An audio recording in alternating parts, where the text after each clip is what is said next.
Hello everyone, আজকে একটা ছোটোখাটো সিঙ্গারার ভিডিও দিলাম।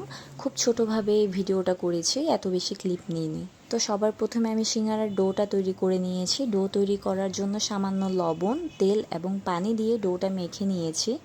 এবং ডো তৈরি করার পর সিঙ্গারার পুরটা বানাতে গেলাম। এখানে সিঙ্গারার পুর বানানোর জন্য আমি আলু এবং গাজর ব্যবহার করেছি।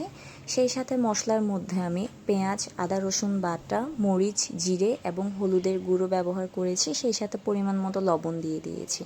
আমার সিঙ্গারার সাইজগুলো দেখতে ঠিক এরকম হয়েছিল, এত বেশি ছোটও না এত বেশি বড়ও না, মিডিয়াম সাইজ করে বানিয়ে নিয়েছি।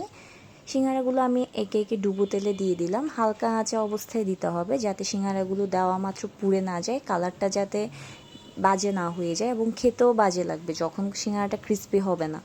যার কারণে অল্প আঁচে দিতে হবে, তাহলে সিঙ্গারার কালারটাও ভালো আসবে, সিঙ্গারার ভেতর ক্রিস্পি হবে এবং পুরটাও খেতে ভালো লাগবে। আমি সিঙ্গারাগুলো ঠিক এভাবে হালকা আঁচে ভেজে তুলে নিয়েছি। আমার সিঙ্গারার কালারটা দেখতেও এরকম হয়েছিল, একদম পারফেক্ট ছিল, যেরকম হওয়া দরকার। সিঙ্গারাটা খেতেও খুব ভালো হয়েছে, ভেতর থেকে ক্রিস্পি ছিল, পুরটাও খুব ভালো হয়েছে। আমি খুব হালকা মশলায় বানিয়েছি, যেন এই গরমের মধ্যে খেতে খুব অসুবিধা না লাগে। তো আমার সিঙ্গারার ভিডিও এতটুকুই ছিল। আপনাদের যদি ভালো লাগে তাহলে আমার চ্যানেলটা সাবস্ক্রাইব করে আমার পাশে থাকবেন।